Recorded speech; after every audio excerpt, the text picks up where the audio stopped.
Prime Minister Bolsonaro regarding, there's a lot of things moving here, deforestation of the rainforest. P.S. I'm a Christian, I bake you a cake, though. I don't know enough about him, but it sounds like he really hates Marxism and he's really pushing Brazil to become more of a world leader, and that he actually is for capitalism, and he's trying to get some of the SJW stuff out of schools. I just saw a tweet by him a day or two ago. So on that front, and again, I don't know a ton about him, that all sounds good to me. And as a Christian, I appreciate your offer to bake me a cake.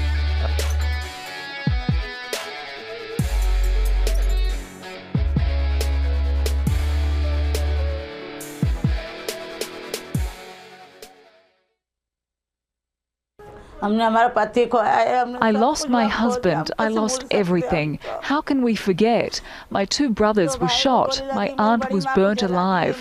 Her 2 grandchildren were burnt alive. They even burnt these innocent children. How can we forget? Officials estimate that more than 1,000 people were killed during these communal riots.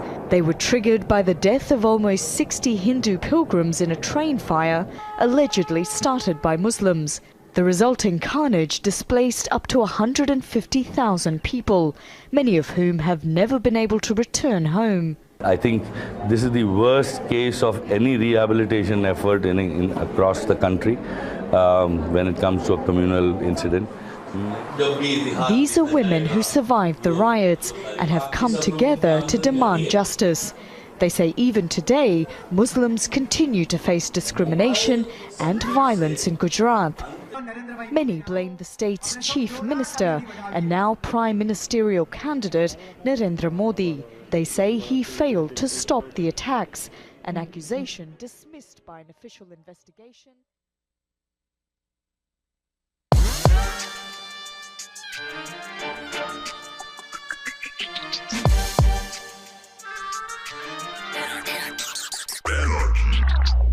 Welcome to the Michael Brooks Show. We're back live broadcasting from Brooklyn, USA, where left is best as it is everywhere else, with super producer Matt Leck. Hello. Chief economist David Griscom.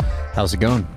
Welcome everybody across the broader TMBS sphere, everybody on the team that makes this show possible. On this week's program, the great Krystal Ball returns. She's a host on The Hill, of The Rising, co-host of that program. We're talking about why the establishment and the professional class is lining up behind Elizabeth Warren, what that means about the nature of her candidacy, the dynamics of the primary now.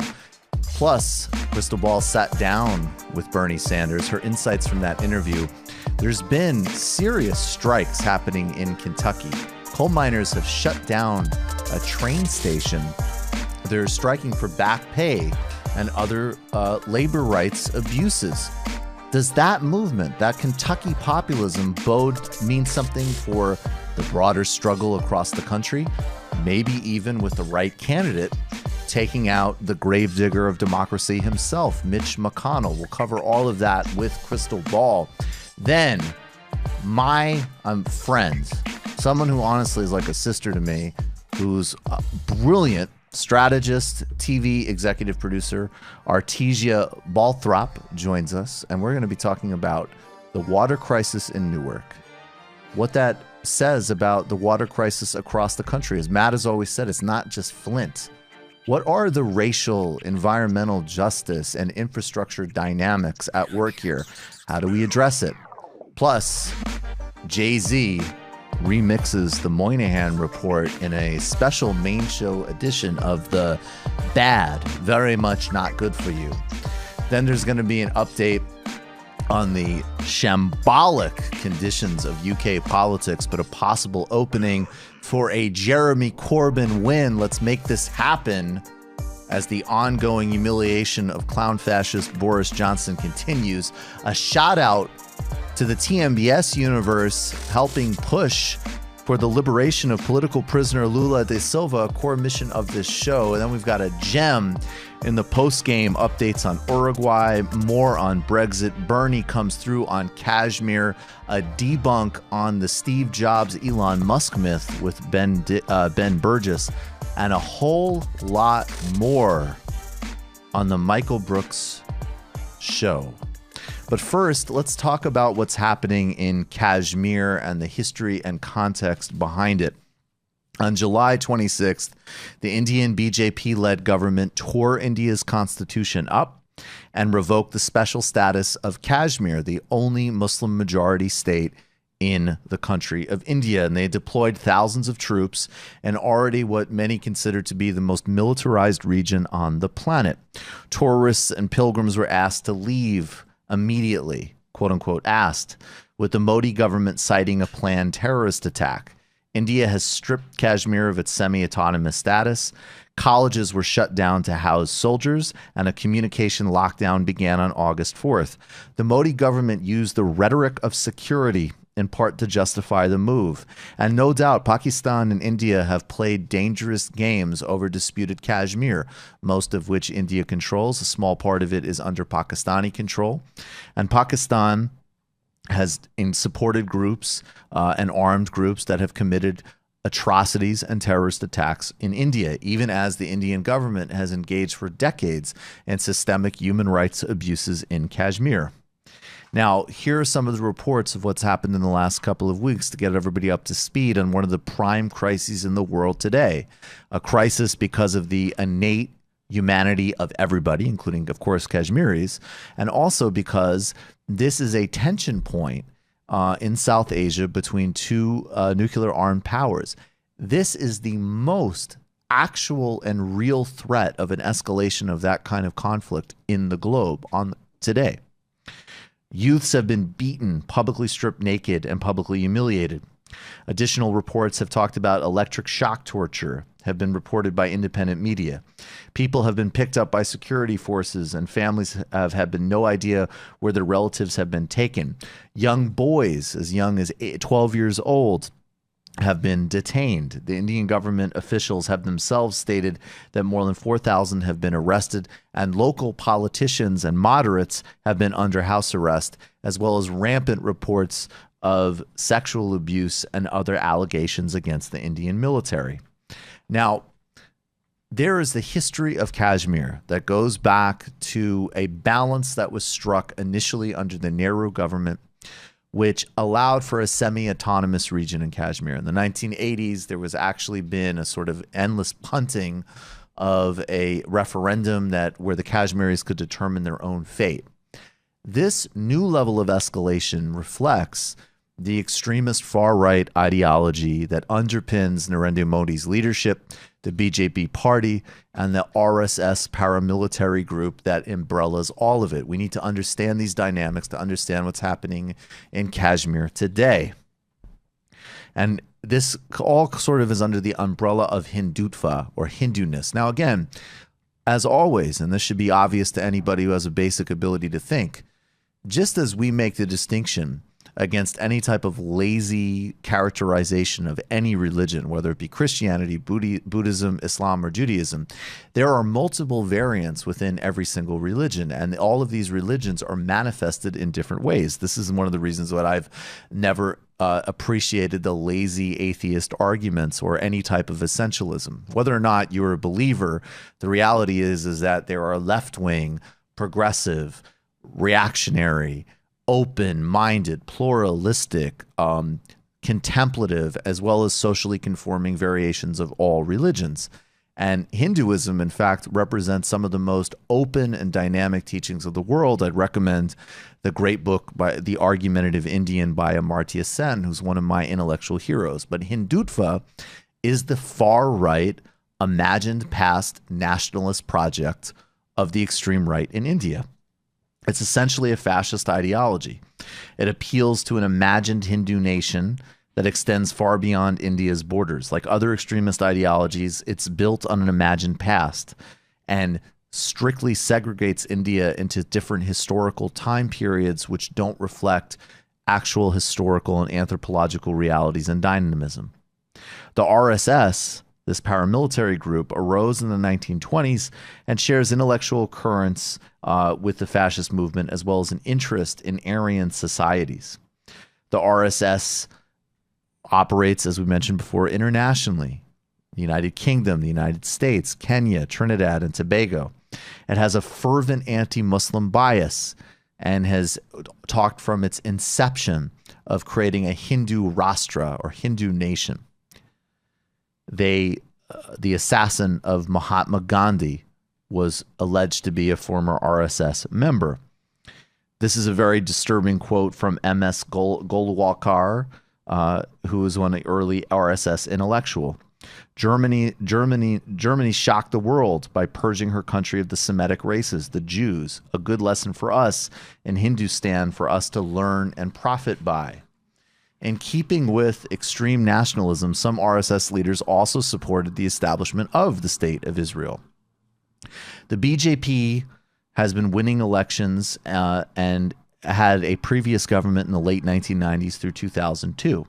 It has a significant presence in West Bengal, and it was founded in 1980 as a successor to other Hindu-oriented parties. The BJP is subsumed under the umbrella in some respects of the RSS. The RSS is the larger non-governmental organization which operates academically, culturally, politically, and in business. The BJP is a political arm of that. That would be the best sort of analogy. If a larger umbrella group started fielding candidates, the BJP would sort of be subsumed in that. Now, there's different variants of the BJP.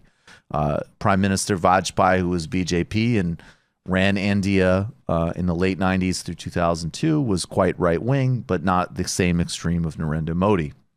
Narendra Modi was the premier and leader of the state of Gujarat, where he represented the BJP. And fusing together what you see today, Gujarat was recognized internationally for its market-oriented policies, its acceptance of foreign direct investment, and interest in sort of digital tech India, which is a very trendy discourse at that time, and also a reality of a market-oriented transforming Indian economy.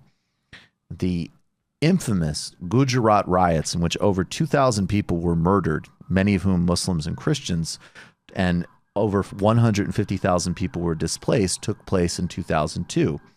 Modi, again, the most gentle conclusion was that there was incompetence and a lack of responsiveness. His own rhetoric spoke of reactions to actions taken by Muslims, as an example, downplayed the extent of the atrocities. And a report at the time from the National Human Rights Commission of India stated that the state had comprehensively failed to protect and uphold the rights of the people as set out in the Constitution of India.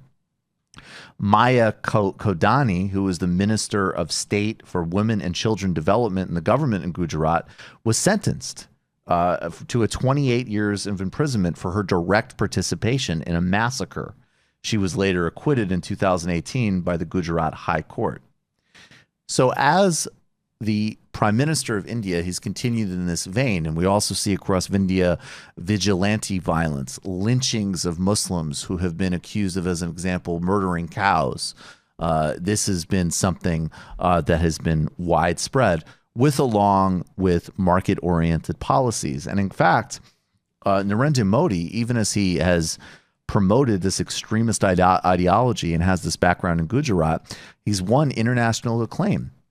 The Gates Foundation is rewarding him right now for his Clean India initiative. And I'm going to quote now briefly from the Times of India.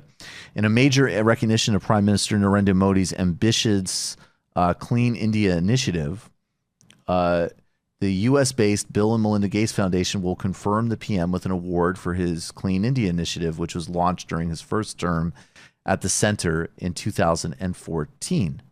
Now, there has been no reversal on this as of yet, even as the atrocities in Kashmir take place.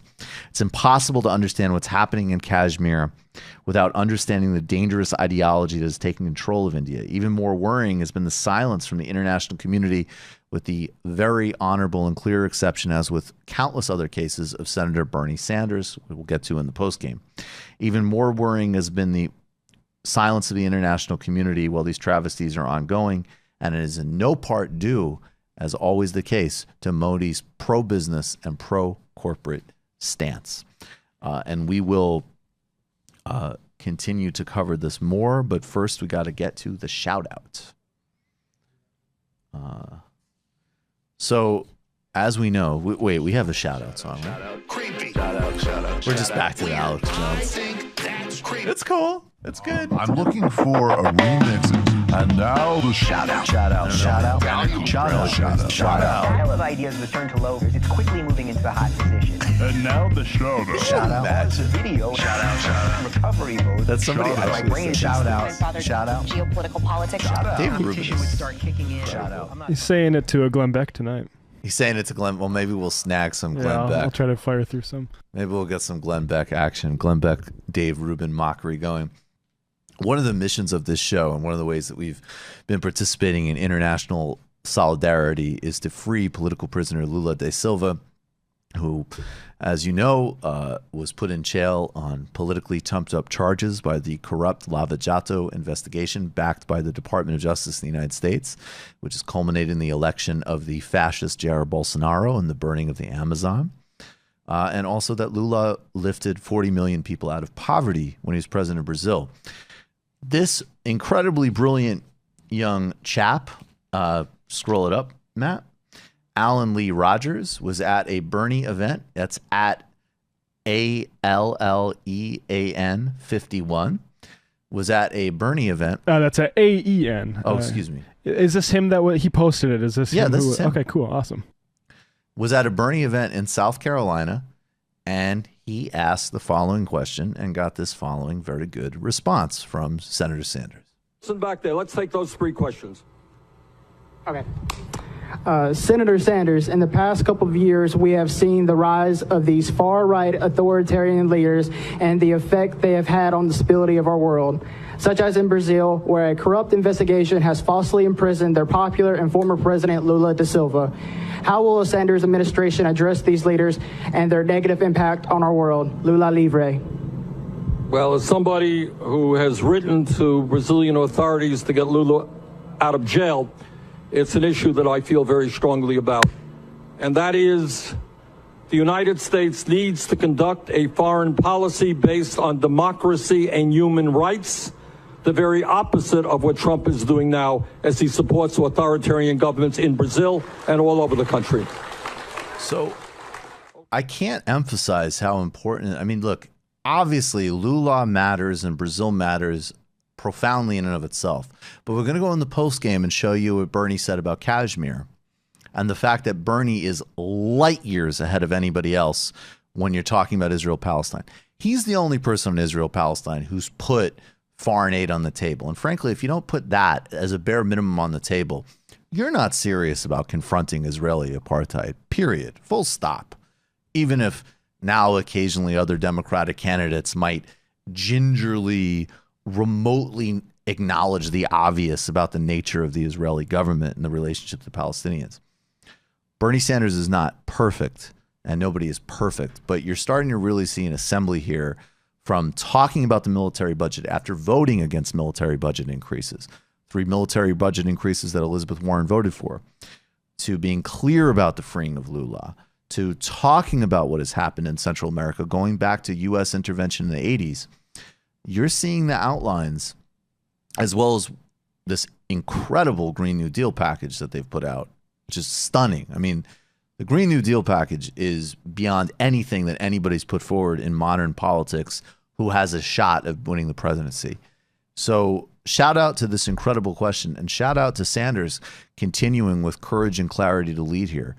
It's extraordinary that somebody with this instinct and this record and this commitment is in a position to be elected president.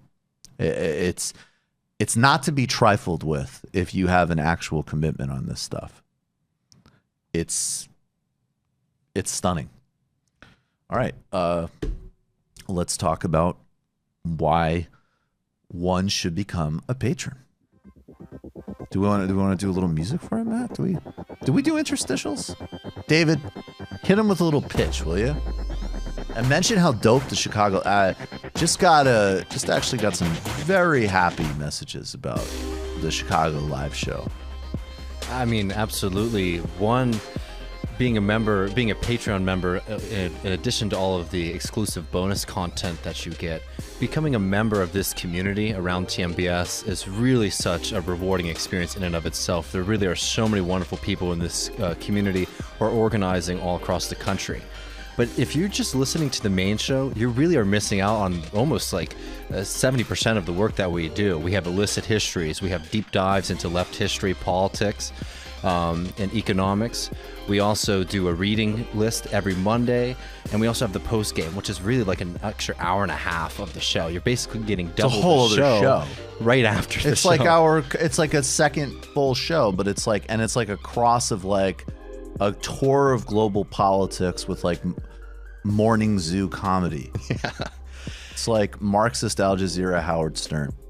You know, and also for 21 and above patrons, we also get those illicit history videos that Vic Viana's working so Brand new hard one just dropped on Monday, History of New Labor and the Rise of Jeremy Corbyn. And they are really important. Those are extremely important. And then after letting them for you guys for the first couple of weeks, we do release them to the public on YouTube because we really care about disseminating this information. I mean, honestly, you know, over half of your patronage, including, you know, the amount of production on the main show in and of itself is extensive. I mean, all of this stuff takes a huge amount of work. And when we get to 3,000 patrons, which is the next goal that we need to hit this fall, we're going to be adding a few more things now that there's a broader network here. Because obviously, you know, for all of us, me in particular, I mean, I have 2 full-time jobs, you know, obviously between this and then doing the Majority Report every day. But it allows us to keep refining and refining and refining. Another thing for 21 and above patrons that we're doing is the calls late this month and next month are going to actually be, we'll have one soon that's going to be a fun catch-up call with me and whoever calls in. Those are really fun. But we're going to have a series last Saturday of September and I think the first Saturday of October, where Joshua Kahn and Joshua is going to lead us through some organizing modules, which I'm really excited about, in addition to some new recording that Joshua and I are going to do. And that's another part of this, is this just incredible network of, you know, brilliant, amazing people that you might very well already know, like a Anna Kasparian or a Malika Jabali or Krystal Ball or a Ryan Grimm or Bill Fletcher Jr., and then introducing you to all sorts of people that maybe you didn't necessarily know before that, you know, are doing incredible work. So join us today, patreon.com/TMBS. If you're watching on YouTube, definitely feel free to hit us with a super chat donation. That helps everything go along.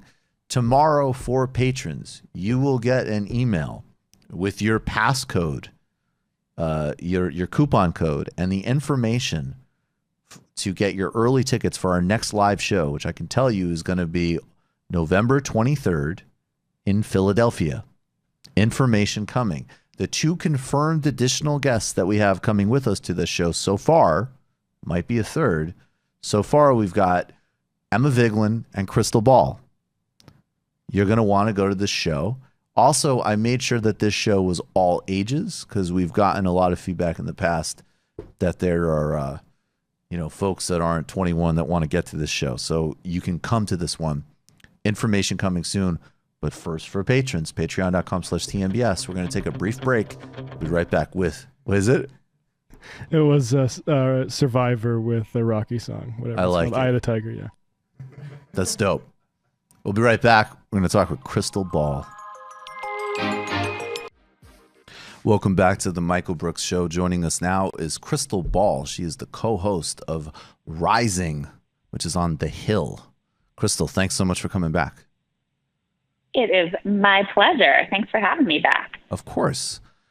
Krystal, why is Elizabeth Warren the choice of the professional class and the establishment? And make it extra spicy.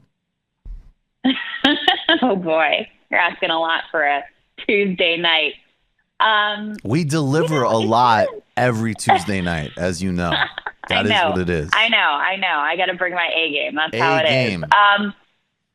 You know, it's one of to me, the most fascinating dynamics that's playing out, because as we talk about, you look at the Sanders coalition and you look at the Warren coalition, and they are very, very different. Not to say that there's no overlap, but basically, if you go up the income scale, you find more and more Warren supporters. If you go up the education scale, you find more and more Warren supporters.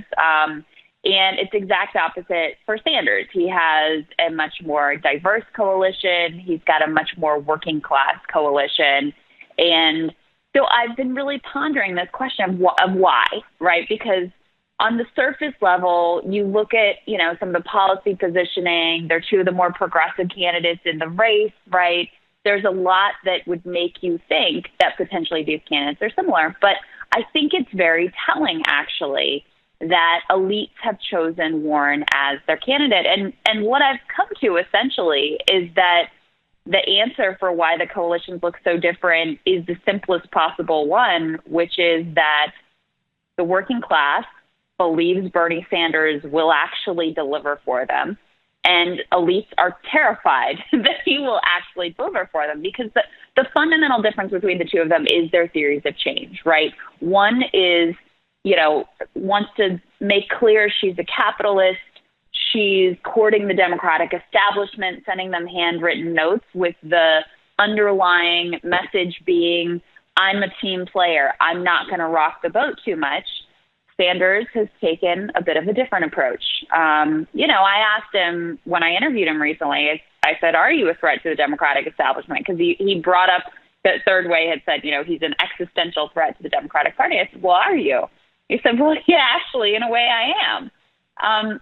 So I think that's the difference, is the professional class, media elites who really represent the interests and tastes of the sort of white liberal professional class. They realize that they're going to have to move a little bit more progressive. They're going to have to be a little more populist to keep the pitchforks at bay. So they want to embrace a candidate who captures some of that mood and flavor, but ultimately enables them to keep and hold on to the power that they have. And so I think that's why they gravitate towards Elizabeth Warren. Right. And I think that is, so there's a couple of things to get to, but I think to make it really concrete, one of the ways you see that manifest is with the systems, like the scale of change that they're actually concretely proposing, and then how it's like gone about. So Bernie now, and it's funny, and also the order, right? Which we'll get to in a second, because this, what comes first, a movement or plans or the movement, is actually a really important distinction in terms of how you think about politics and how things actually happen. But Warren will put like a decent, student debt relief plan on the table. It would certainly improve people's lives. Obviously, like Betsy DeVos and Trump are at war against students, and Obama didn't do nearly enough to deal with the crisis. So she puts something on the table that's like, okay, you know what?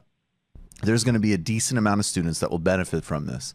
However, and I think this is another kind of tendency that you see in the types of people you're talking about, there's like a fetishization of process and complexity, which most like normal people actually don't find super appealing.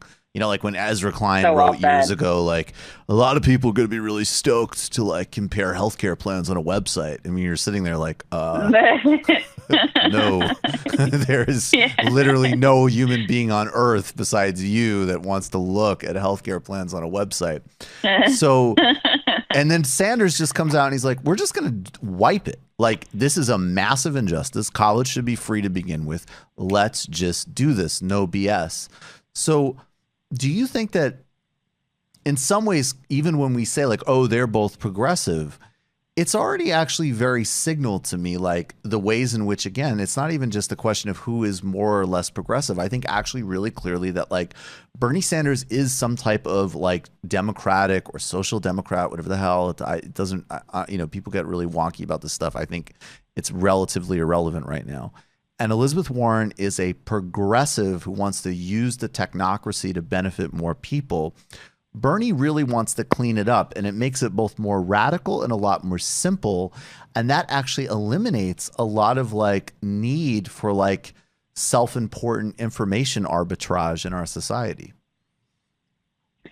Yes, totally. I mean, Naomi Klein, I think, was the one who said that Elizabeth Warren is like identity politics for journalists, which I think is like, I could not possibly capture what's going on better, because she is the best incarnation of what they want to be, right? She's got the Ivy League pedigree, and she talks in a way that's, very intellectual, but down home just enough so that they can imagine that people who aren't just like them will find her compelling.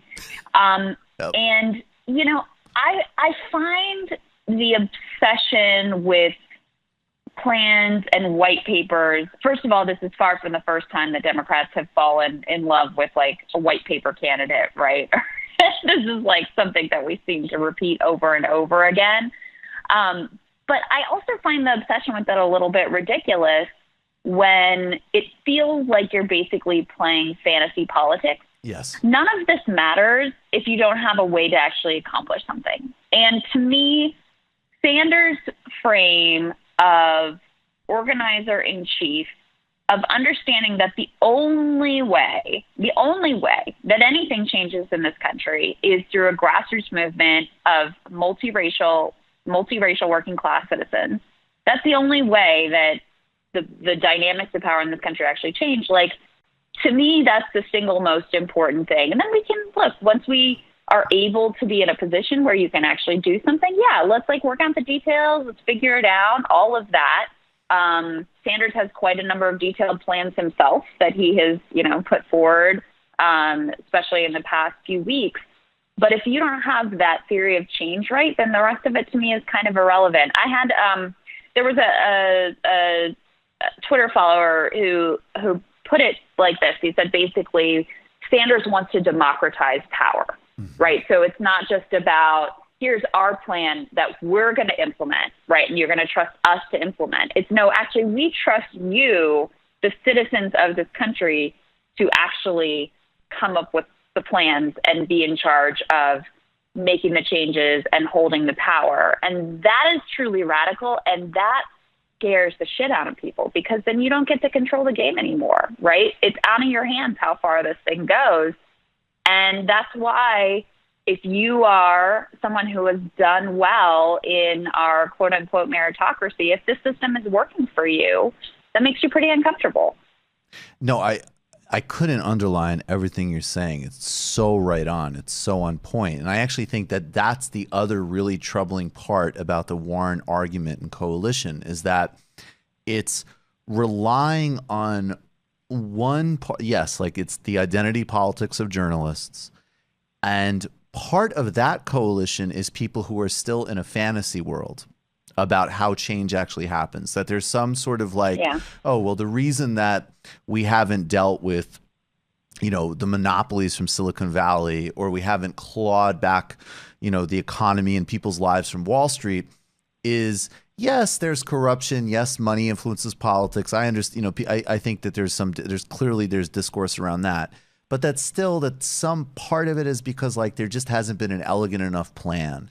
There hasn't been a smart enough group of people put in a room cooking things up. And the fetishization of that is incredible because, that's the easiest part of the process. I'm not downgrading it, but like anybody can put a smart group of people in a room, and there's a lot of policy proposals floating around. So this part is actually really quite simple. The part you're talking about is the really hard part. How does it actually happen? That is joined with this kind of fantasy and fetishization of plans is joined with, I think you're right. I think it is the part of the Financial Times editorial page, and I really do mean the Financial Times. You'll probably be more likely to see this, right? If the Wall Street Journal editorial page is like, screw those people, man, let's look at what Bolsonaro's doing, or, other people are saying like, hey, why can't we just elect any Democrat? You'll see some people in the Financial Times who are saying like, hey, this is getting really bad. We need to throw these people a bone. And that is the nexus of the coalition. It's like people in the sort of professional classes that are still deluded about the level of rot we're in, and then people in the elite oligarch classes who maybe are the most conscious, but as you say, they don't want any fundamental challenge to their power. Yeah. I mean, I think it's so telling. They have this shop in the Hamptons called the Monogram Shop. I'm sure you know about this, where they sell these plastic cups with the candidates' names on them, and they keep this tally of like which candidates' cups have sold the most to the rich people doing their summer fundraisers in the Hamptons. And Elizabeth Warren's cups are sold out. Like, if those folks, those wealthy individuals who are summering in the Hamptons and holding their fundraisers, if they really believed that she was going to be able to accomplish the things that she's talking about, a wealth tax as one example, do you think that they would really be supporting her? I seriously doubt it. Right? They back her because they like they have this, fetishization of Harvard and the Ivy League and this, intellectualism for intellectualism's sake. They believe that she will do enough to placate the masses, but not so much that their class status and power status is actually threatened. Yeah, that's 100% it. And what do you make of that? Because this is also really amplified in the fact that Bernie Sanders went out of the gate, started building a movement, started building an independent media infrastructure, and he's been doing this for years. Elizabeth Warren, the first thing was she has a plan, which is antithetical to we have a movement. And now she started to say, and the campaign starting to say, well, we're going to build a movement in response to the argument that people are getting through, which is like, hey, you're not going to get anything done just because you have smart white papers. What do you make of that? Like, what does that sort of progression tell you about the campaign as well? Yeah, I mean, it's very interesting. Look, she's very smart, and I'm not trying to bash her. Out of the many candidates in the race, right? She is superior to like 90% of them, right? Of course, of course. But this is just like this is the reality of what I see happening. I mean, I think basically what she wants to say is, look, I know you like all the Sanders ideas, but you can have all that you like of Sanders with me without it being scary, right? And so, you like this talk about a movement? Like, let's talk about a movement, right? That's gonna get people excited. That's gonna prove that you don't have to look elsewhere to, another progressive candidate. So let's talk about a movement here too. And I do think, look, she has a particular vulnerability, which is that her support is the whitest among all of the top candidates. And, I think that's an issue for her as people start to take her more seriously in terms of electability, right? And so, so partly maybe the play is to adopt some of the language of Sanders and hope that she can eat into some of that working class base and make more of a connection there where the idea and the concept of a movement and grassroots power has clearly taken root.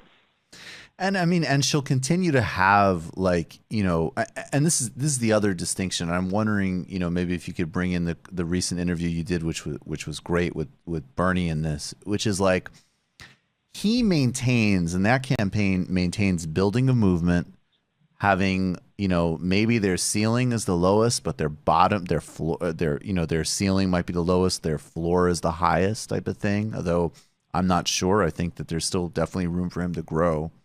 And he does this while everybody, besides people like us are just at war with him. The MSNBC hates him. Yeah. There's just constant, the Washington Post, they dose themselves and it's like some type of skin eating bacteria, and then write fact check columns where they confirm what he said, but somehow it's misleading.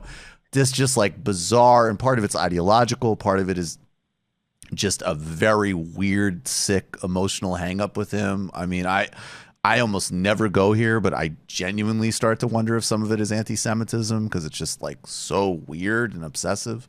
But I think, and then Warren starts to do well in the context of just, it's like the press is like handing her the Gatorade as she runs. Like everything is eased and set up. for the last several months for her campaign. Do you think that completely? Yeah. So I mean, like, how when you ask Bernie those types of questions, how do you think he was sort of viewing him? I'm almost getting the sense that he's kind of down with that now. Like he's kind of like, you know what? Fine, I really will just be the alternative.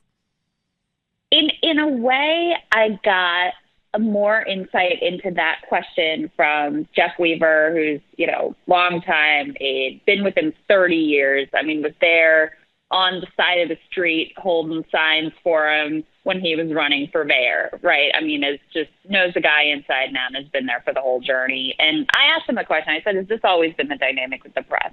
And he said, absolutely. He's always been he's always been dismissed, right? He's always been underestimated. And so I think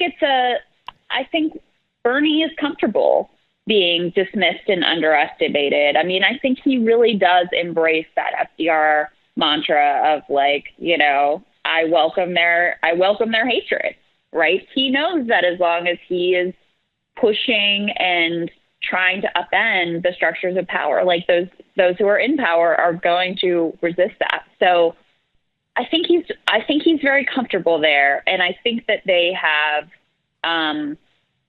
set up the campaign very intelligently, assuming that was going to be the dynamic. Like you said, they have their whole own media ecosystem. The fact that they sat for an interview with me at an outlet that's not NBC or CNN or whatever, I think speaks volumes to their approach and their strategy. And, I also think it's kind of BS, this idea that, they have this hard ceiling. I don't see any evidence of that at all. They're, one of the most rapidly growing demographics within Democratic Party primary electorate is Latinos. Bernie does better than any of the other candidates among them, especially among the Latino men. That's an area that the campaign very sees as an area for potential growth. Young people, obviously, key constituency, growing in importance within the Democratic Party as well, and have always been excited by Bernie Sanders. So I think this idea of a ceiling is also sort of ridiculous. I agree. But no, I don't think he's, I think he's frustrated by it. I think he wishes that there was more independence. I think he wishes there was more substantive coverage, just like, okay, let's talk about income inequality. Let's talk about,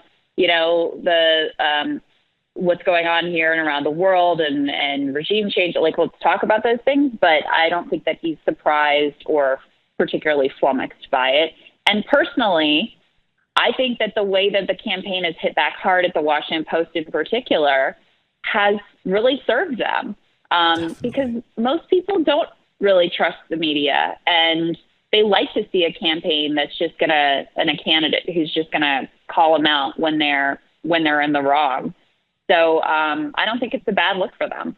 Wasn't that also so revealing that when Bernie initially criticized the media for the nature of their coverage, it was totally like, you're back in college and you've got like a good like media studies professor who's talking about like, see, these companies, they monopolize the media and then everything is the profit incentive and there's no substantive coverage and it favors business. Like all of these correct substantive things that are a challenge to democracy. And then the media just got like, again, they revealed so much narcissism and delusion because they heard like basically a kind of like intro year Noam Chomsky critique. And they were like, this is just like Trump. Unless you say we're great, you're like threatening democracy. And it was like, oh my God, are you people really this delusional? Yeah, it was ridiculous. And I mean, the cable news coverage I found particularly entertaining because, they don't even try to bring someone on who might articulate his perspective. I watched one panel that was like, Neera Tanden, a top Hillary aide, and a very balanced presence on Twitter. Right. And then I think it was like a former Obama person. I mean, it was just like, they brought on 3 different people on the panel who all just wanted to say Bernie was like Trump and they hated Bernie and he was awful. Right. So Yeah, it's ridiculous. In fact, what does more damage, if they're so worried about the free press, which we all are and which we all should be, they should be much more worried about quote unquote fact checks like this one that was just done in the Washington Post, where they clearly have an agenda. They had an answer they wanted to get to, and then they manipulated the facts until they could get there. That's what undermines journalism. That's what makes people say, this is all ridiculous, and, I'm just going to retreat to my corner and hear the things that I want to hear. Because when you have an agenda and you pretend to be neutral, it is so damaging to the institution of the free press. Look, I don't hide what I think about things. I don't hide my worldview, right? I evaluate these candidates, I evaluate this race in terms of what's going to be good for the working class of this country and who is actually building a movement to accomplish things that are going to be good for the working class of this country. I don't have a team, like I'm not on Team Democrat, I'm on Team Working Class, right. And I'm very upfront about that. So yes, am I biased in that way? Absolutely. But you know that up front. And what I think is really, really destructive is when people have those biases and they try to pretend like they're just calling balls and strikes and being neutral. Right. No, I mean, and the same people who rightly call that out when some conservative court nominee is lying about it to the Senate hearings should take their own medicine on that. What about what's happening in Kentucky? There's this incredible coal miners strike going on. We'll get to Mitch McConnell in a minute, but I actually, first and foremost, what is this strike about, and what does it tell you about the mood of Kentucky and maybe the country at large? Oh my gosh. So I lived in Kentucky for a few years, and I have to tell you, Kentucky stole my heart. I love that state, and its politics are so fascinating to me and complex. And, one thing that, to bring it back to Bernie Sanders, actually, when I interviewed him in Kentucky and before we were recording, he said, I love coming to places like this because this is where the real action is happening. And Kentucky is such a populous state, so people have trouble understanding the politics. It was Democratic until very recently. Of course, at the national level, they love Trump and it looks very red.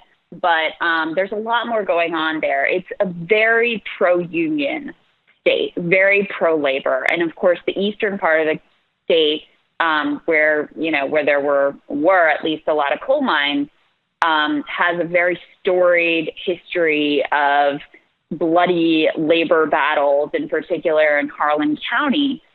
And so what's happening right now is, and it's worth noting, at this point in Kentucky, there are no union mines. So UMWA only represents retired coal miners at this point in Kentucky. So workers are just completely at the whim of these coal operators, many of whom, just operate in the most morally repugnant way you can imagine. So this company declared bankruptcy, and they did it while the workers were on a planned mine shutdown. So the mine was shut down. All the workers went on vacation. Many of them were on beaches in Georgia and Florida and whatever. And they get a message that the company they worked for declared bankruptcy. So that was bad news. But then a few days later, they looked in their accounts, and for many of them, the paycheck that had been credited to their account, it had literally gone into their account. It got clawed back out. So many of them were instantly overdrawn. They'd made their house payments. They'd made their car payments. One guy had bought a new washing machine, right? They thought they had a job. They thought they had this money, and that gets clawed out. So they're in bad straits and haven't gotten paid for, now 3 weeks, and now it's even more. It's a month and a half or something like that of work that they had done, work they had performed. So they're back in Kentucky, and a couple of the guys notice that a coal train is moving, filled with coal from the mine, coal that they dug out of the ground, right?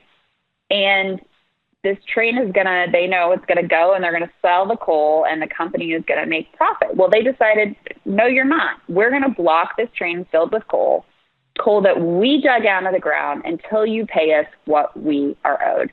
And so they set up camp on the tracks. They stopped the train. It's been, I think, more than a month now that these guys and their allies have been camped out on the tracks, saying that they will not go anywhere until they are paid what they're owed. And it's one of the things that really inspires me about it is it's this incredible coalition, like cross ideology. There are environmental activists who have come in that, who have experience of setting up these camps and these protests on the ground.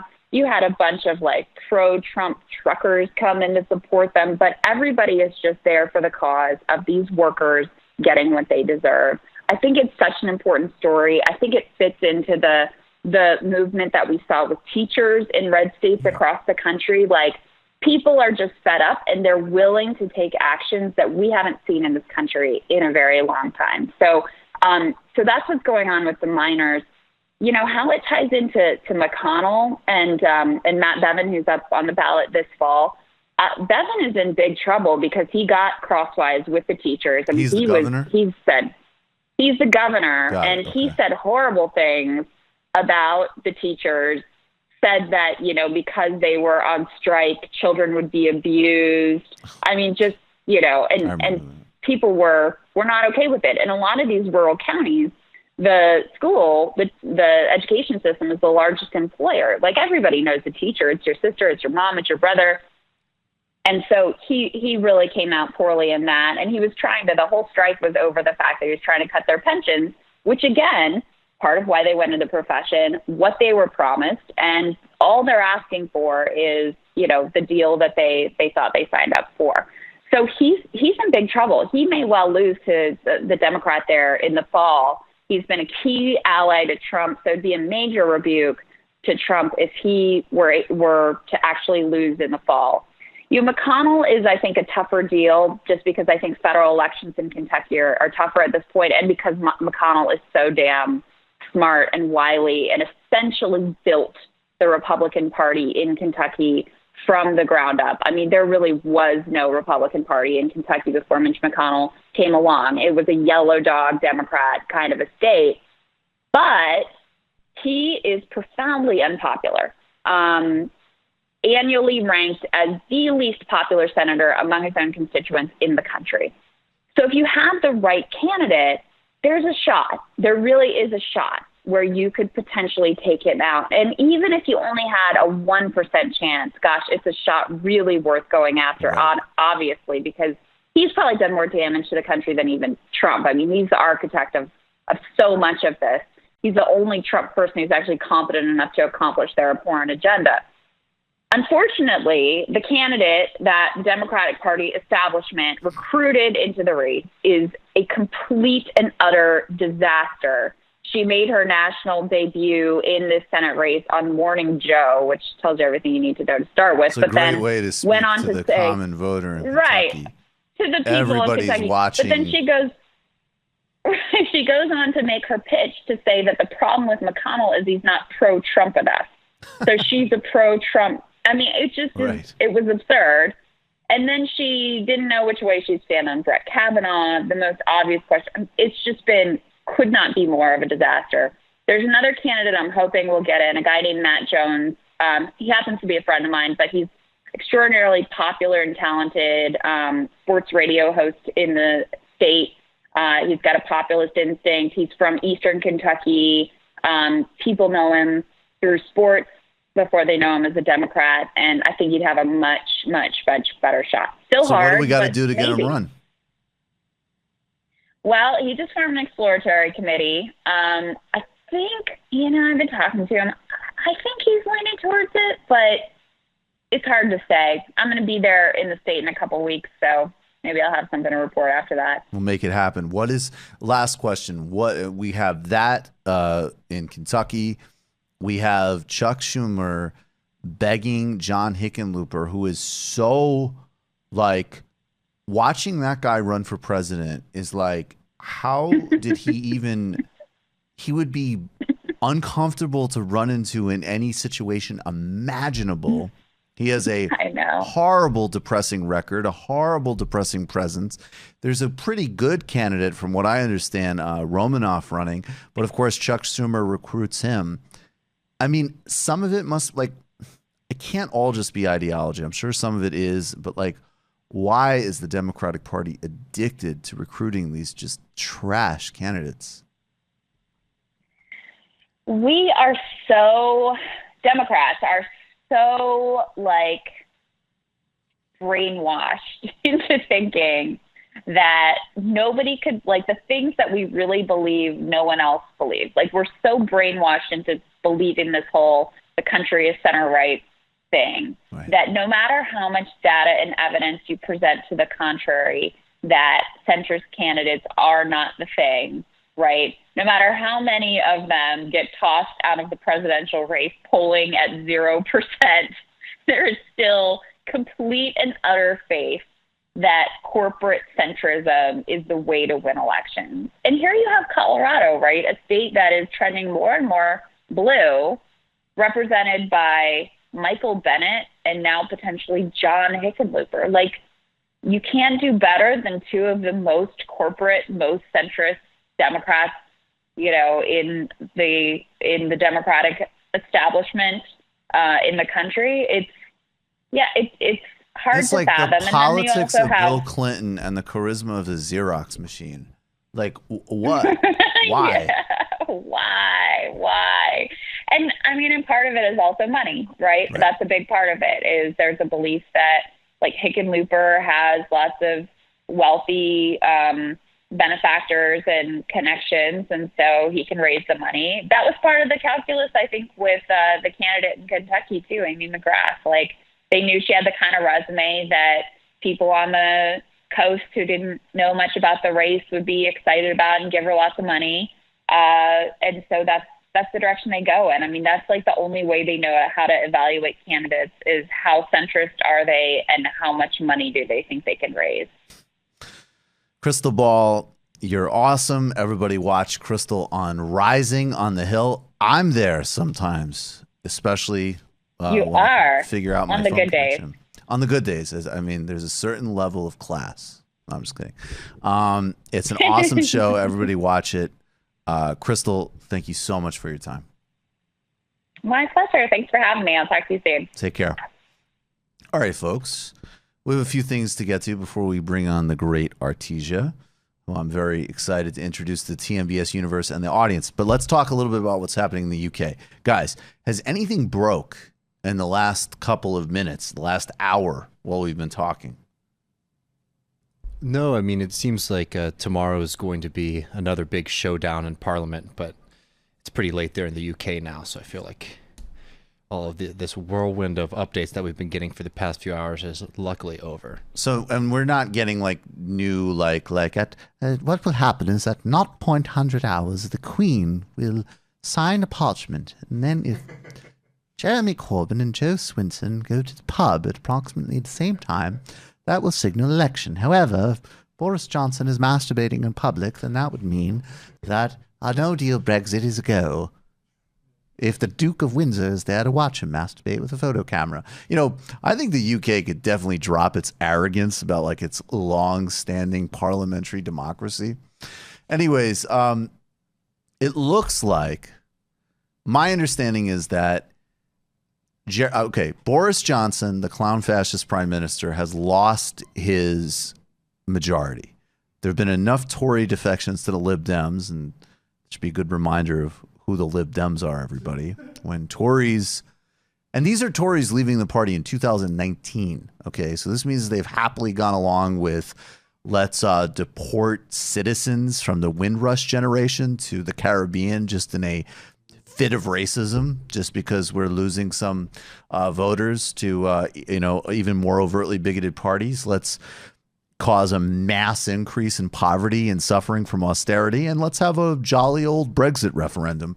These people went through all of that, and they finally, after like a week of Boris Johnson, are like, you know what, I need to get out of here.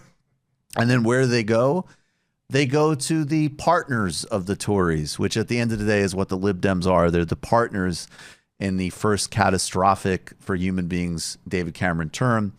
But it is really funny. This is literal. I didn't realize this. In the UK, when people defect parties, they literally walk in Parliament to their party.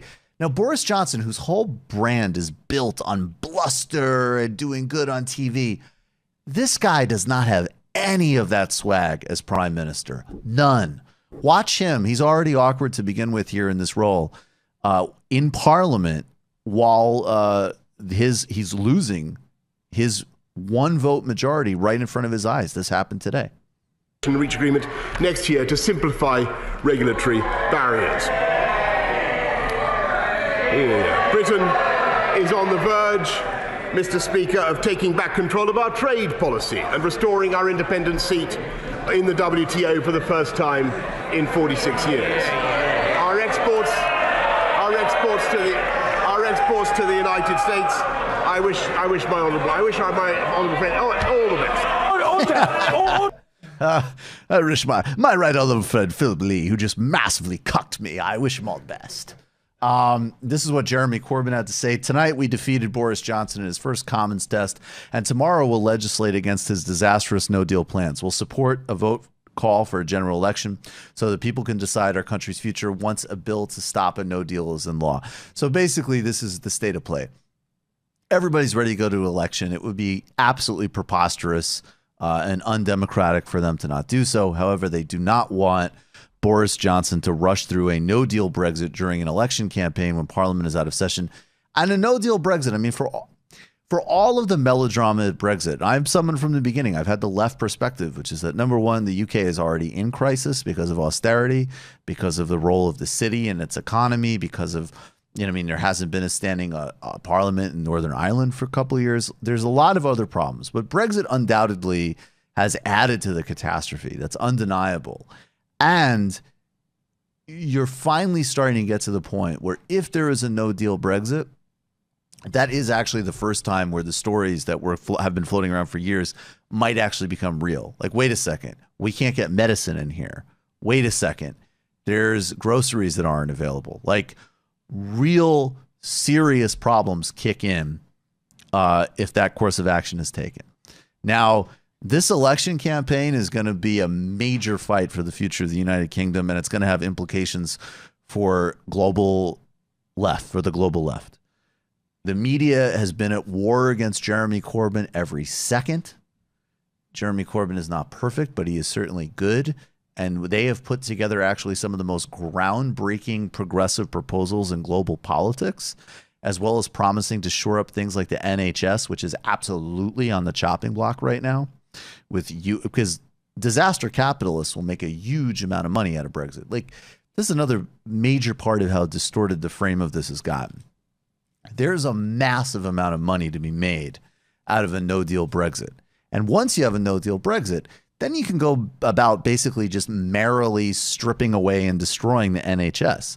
Now, in a Lib Dem scenario, they will do that anyways, just at a lower rate of slashing, because at the end of the day, they're just, they're the neoliberals. Okay, this is a classic thing you've got right now. You've got barbarism under the Tories and the right. You have sclerotic, failing, problem, crisis generating, and inhuman neoliberalism of the Lib Dems. And then you have, let's actually reclaim our democratic future. Let's actually take power out of the hands of the landlords. Let's redistribute. There's no other party on earth I have seen use the term redistribute more than the present UK Labour Party. And there's going to be a war against them from the media, from the corporations, from the right wing of the Labour Party that we've already seen. But don't buy the disingenuity of the Lib Dems. Don't buy oftentimes some of the fantasy and disingenuity of even the Green Party, frankly. I know I'll catch some smoke for that. But pound for pound, the proposals for a progressive UK, and now with a clearer position on Brexit, the UK Labour Party needs to be campaigned for, voted for, and they need to be delivered to government. It's hugely important for the UK and has global implications. So we got to make this happen. And I'd just add that all the people who are considering the Lib Dems because they want to quote unquote return to normalcy. Boo. It was the normalcy that led to this crisis in the first place. So returning to that does not get you out of the crisis. It actually just ensures that it's going to be going on for much longer. Yes, this is, you can't go back to a model that is fundamentally broken. You can't, and nor should you want to. That model caused unbelievable amounts of human suffering just because it's been accelerated in this horrific, grotesque manner by, the Trumps and the Netanyahus and the Modis and the Dutertes and the Bolsonaros and the Putins and the Orbans and the right wing in the UK. Doesn't mean all of the conditions were set for the rise of that by this neoliberal order. And you get this in real time in a UK election to actually choose a humane and progressive path. Don't miss this opportunity. All right, we've got to get to the gem with David Griscom. You had to talk about something that's very much a bold proposal instead of a kind of cowardly return to normalcy. Over the break, this Green New Deal that I like it. That Bernie dropped is just so incredible, and I know everybody has had the opportunity to read through it. If you haven't, you really should. But I really just wanted to highlight a couple things, and especially the most important proposal about it, because this is about so much more than just providing a little bit more renewable energy. I mean, this is about an actual fundamental shift in the United States and the global economy. If you think that climate change is driven by a system, climate change is driven by a system, not just individuals' bad personal behavior. We can't stop climate change without challenging that system indefinitely. That's why Bernie Sanders' plan is so important. Not only is it bolder, going to 100% renewable energy by 2030 instead of 2050, taking on the ideas of the New Deal, absolutely redefining the United States electrical grid. And let's also remember, an important proposal in this plan is to actually move us away from private control of our electrical grid into democratic control of our electrical grid. And they would be doing that by providing the electricity and then encouraging Can we just say really quick, I don't get into these arguments because they're very often very stupid. But this is a great example. When I've seen some people do a amazing two-step where they go, well, because Bernie isn't like a quote-unquote actual socialist anyways, I'm going to support Warren. So they want to do the fake brand of socialist radicalism, which they don't implement in practice. It's just fantasy politics. This is a perfect look. If your standard is, does Bernie want a Maoist insurgency? Okay, I got a comedy routine for you. But this is a very clear example of like, that is socialism. That is democratic socialism. That is not even social democracy. To put the power grid in democratic hands and also talk about criminal penalties for the fossil fuel industry, that is an act of 21st century socialism. I just wanted to underline that. No, anyways, I mean, absolutely. I mean, that's the whole point of this segment, is really to hit on how radical this plan is. Not only is he going to be coming after the bad actors, the people who created this crisis in the first place by litigating fossil fuel executives, he also has a very just transition plan for the many people who do work in the fossil fuel industry, the actual workers, the people whose labor, creates and extracts the oil that has, powered the United States for a very long time. And yes, it's created a lot of climate destruction, but these are people who are doing real and important jobs. And he's not going to allow these people to be used as pawns by climate executives. He's going to say, look, we're going to give you a very just and easy transition into this new green economy, but we're going to come after your bosses. And that's a pretty fair deal. But the most important thing, and also just another thing too, is like 7.4 million affordable homes. That's something that a lot of people have not been talking about, but there's a real commitment within this Green New Deal. Remember, this is within the Green New Deal proposal to radically expand affordable housing. But the most important and radical thing in this plan is this jobs guarantee. Because what that does is it takes away the power that capitalists have over the majority of the workers in the United States, which is the fear of losing their job, and it takes away the power of the capitalists, what they already have, which is pitting working class people against each other for scarcer and scarcer jobs, and more importantly, for scarcer and scarcer positions that provide any modicum of a livable wage or benefits. So these 20 million Green New Deal jobs are massive, and it's a huge experiment and a proposal, a jobs guarantee, that we could use to radically transition not just away from fossil fuels, but capitalism in itself. It ends the discipline that the ruling class is able to impose on workers. It stops workers from competing with themselves. And also, this is the really radical opportunity here. It allows us to harness democratically the productive capacities of the United States. So we're saying here, if we elect Bernie Sanders and we have this movement behind him, that we want to move away from destroying the planet. We want to move away from enriching the few at the expense of the world as we know it. And we want to radically reform the United States. And also, an important part of the Bernie Sanders platform is also a commitment to working to create renewables across the globe, recognizing that the United States has driven the climate crisis and has an outsized responsibility to fixing it.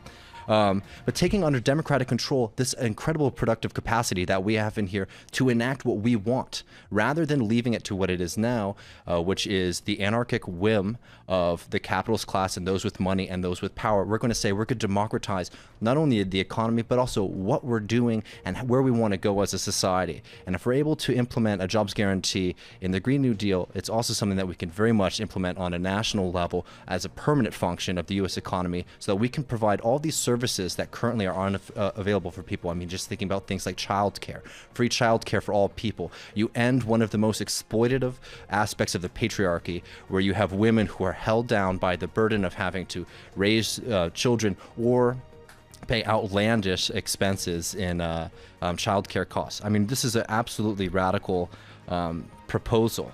And just lastly, you also have to understand that across the country, we're seeing water crisis. We're seeing people who are on the front lines, and these are predominantly poor and marginalized communities. And they are marginalized because Republicans and also many times Democrats pass things like balanced budget amendments that prevent things like taking care of the water system, prevent things like even just having the agricultural or ecological standards that we have already put into law from being enforced. In South Carolina right now, there's already many issues with being able to staff people who are supposed to be doing the inspections for the upcoming peanut harvest. And that's because there's just not enough money, because Republicans have stripped these budgets. We're able to use the Green New Deal to be able to enforce the laws that are already on the books and then expand on them to create a much more ecological and better society, and have local communities working for themselves and providing the services that they need to, especially helping out the people at the very bottom of society who are oftentimes abused. This is absolutely one of the most radical proposals that I've seen in my lifetime, and you really should be going out there and doing everything you can, not only to support Bernie Sanders, but also to support these ideas, because these are the kind of battlegrounds that we need to be fighting, and the transformative vision that's going to lead us to victory. And just really quick, two other things. Agreeing to 1992 Protocol on Indigenous Peoples' Rights and Sovereignty, and implementing protocols on environmental justice specifically as well, which also they've drawn from grassroots actions and communities. This is the most holistic, radical, transformative, and redistributive policy anybody's put forward in modern politics, who is in the realm of winning. It reminds me of this book, one of my favorites, written in 1935 by this guy named Frederick Lewis Allen, who was sort of a newspaper journalist, but wrote a lot about the sort of economic changes. He wrote one book about the 20s, another about the 30s, but also this one, which is available on Audible, called The Lords of Creation. And then I think the added subtitle is The History of America's 1%. But I'll just read from the description here. The Rockefellers, Fords, Morgans, and Vanderbilts were the lords of creation who, along with like-minded magnates, controlled the economic destiny of the country unrestrained by regulations or moral imperatives. Through a combination of foresight, ingenuity, ruthlessness, and greed, America's of industry remolded the U.S. economy in their own language. They established their power and authority, ensuring that they and they alone would control the means of production, transportation, energy, and commerce, creating the conditions for the stock market collapse of 1929 and the Great Depression that followed. And it's a very trippy book to read, and I recommend people do it, because it's at this time where it's like, oh, well, at least we've moved on from that stage of history, and we're right back in it. But I love the framing of the lords of creation as the way these people think of themselves. Absolutely. All right, folks, we're going to take a brief break, and then the great Artesia Balthrop is going to join us. She is a television executive producer. She's worked at all sorts of places, including like Fader, and she's a strategist. And we're going to talk about Jay-Z. Moynihan Report. Moynihan Report. Come on, Jets. They fatherless, so they got shot. We're going to talk about Jay-Z, the NFL, this new comments Jay-Z made. It's actually, no, and by the way, if you're a Jay-Z fan and you want pushback, look forward to it, because Artesia loves Jay-Z. I've always been more of a Nas guy myself. We're going to talk about that. And then, apropos of what David was just talking about, there's a water crisis in Newark because there's a water crisis in poor and marginalized and people of color communities across this country because of capitalism. I'm going to take a brief break and we'll be right back with Artesia. Welcome back to the Michael Brooks Show. Joining us now, I'm very, very excited to welcome to the program a very good friend. I mean, someone who's like a sister to me, really? Honestly. His black sister. So many. Artesia Balthrop. Thank you. Thank you for having me. So you're really important because you're actually somebody I've mentioned you on the show. I mean, you're part of the original brain trust. Thank you. I hear my shout outs when I tune in. I'm always delighted. I feel like you call me into the show. You are. You gave me, I mean, I remember sitting and like having Mexican food with you being like, and then there's going to be illicit histories for the patrons. Right. And that's going to be like stuff like Jamaica in the 70s. And you're like. And I told you to dial it back, right? I was like, that's too much content for one program. You told me that, but then what actually flipped you? Because I think you actually told me to dial one or two ideas back, which I actually did dial back. Right. And then I persuaded you on stuff like the histories. Right. I know. I think what you had to do was come up with a format. Right. At first, it was just a bunch of ideas. But once you put a format together and you could slot those ideas in, I could see it clearly, and I got on board. See? Mm-hmm. The producer. Yes, I am a producer. And you've worked at all sorts of. You let the people know a little bit. Sure. I definitely want to start this conversation by saying I did work for Jay-Z. So as we get into that conversation, do you like keep my that Jay-Z in mind. impression? No, actually, I don't. It's not my favorite. Oh. I like your Obamas a lot better than your Jay-Z's. Sure. Right, but but it's pretty good actually. The Jay-Z's pretty good. That sounds like Obama. But yes, I grew up in my career working for major cable brands, VH1, MTV's. I've done reality TV, live events. And then I got this cool little project called Jay-Z's Life and Times at one point in my career, which was a branded channel by YouTube. Was the programming manager for that and director of production. Left there when the project ran out of money, and have been just in these streets ever since, making television, films, branded content, and offering some strategy to companies who want to grow their production businesses. And I knew that you needed to also be talking on mic. Thank you. Yes, without a doubt. But let's talk. We'll talk more broadly about, and I've definitely talked about this on Woke Bros with Waz.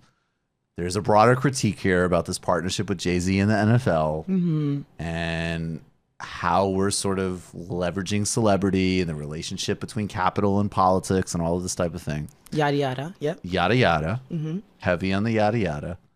But let's just start with Moynihan Report.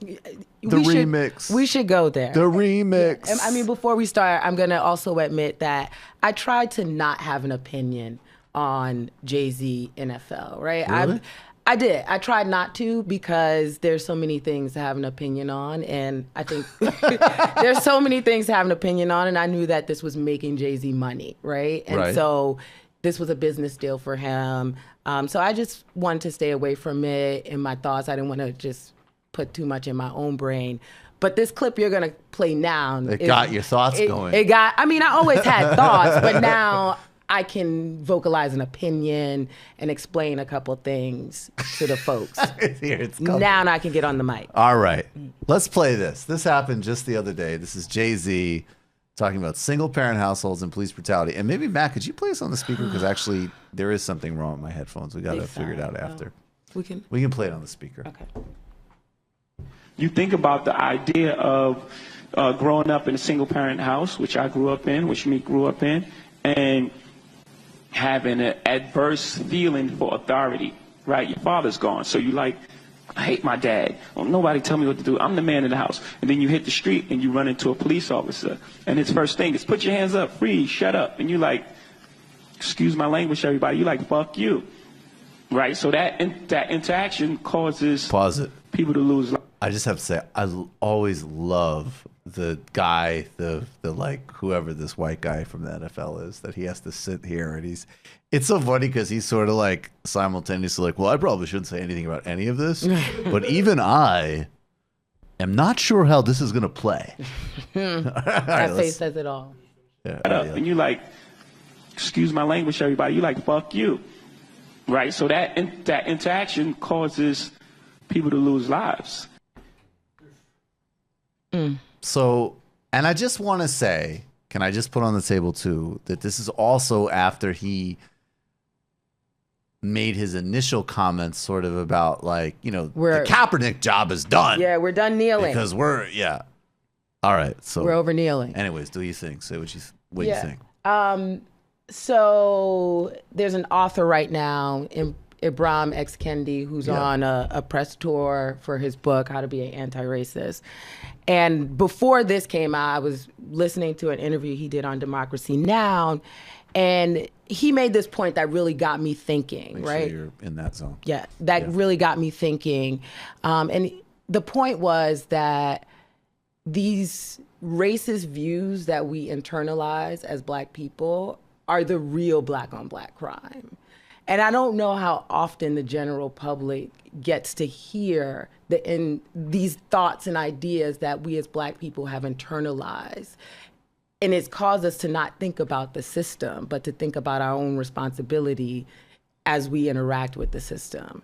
So I was kind of shocked to hear that come out of Jay-Z's mouth. Like, you were raised by this strong woman who's a lesbian, who you've championed for like coming out and just leading you throughout your life in the absence of a father. But then you would sit here and say, it is that absence of a father that is causing Black men to be shot in the street.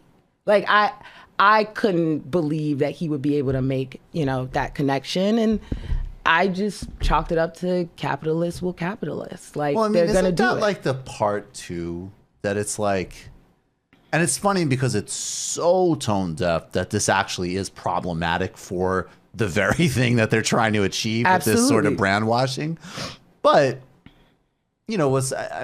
people have made this point. I'm trying to think of how to formulate it, but it's like the kind of like, well, if you're in the room, then you're not going to be the one to make the point. Right? Well, I mean, in terms of this kind of deal, I don't mean in general the importance of different people being in the room. I just mean that, like, the NFL is not going to get on board with a brand partnership of somebody who says we need to fundamentally restructure American policing and dismantle the racist classist prison industrial complex. And also, while we're at it, police shouldn't carry guns. No, they want fans. They want their audience to tune in every Sunday. And so they made this deal thinking that these Black viewers that they've lost, or not just Black viewers, anyone who was on the side of Kaepernick, were going to see Jay-Z and they were going to remember his lyrics and they were going to tune in. But it's backfired, right? But I also want to remind people, like, the line that I've heard referenced in so many meetings when people talk about Jay-Z is, I'm not a businessman, I'm a business, man. Right. And so I am a businessman. I'm a business man. So this is him being a business man. This is clearly business for him. And I think we as an audience forgot that. Like, he is really out here to make a dime, and it sucks that, his double consciousness is playing this or in the audience where we actually get to watch him fight himself. Like, that's what I see, and it's sad. It's really sad to me. Like, he, maybe Nas won a point. Nas won. You're right. Nas won. Nas won a point. Managed to make money off of Casper without blaming Black fathers for police murders. So I'm going to say he won one. Yeah, he did win. I mean, even if you're not keeping score, Nas versus Jay-Z, Jay-Z definitely lost one. Lost one. Right. He lost one. He lost. Oh my God. And he did that. That's a great song. And he did that with the chick who performed at Trump's inauguration, right?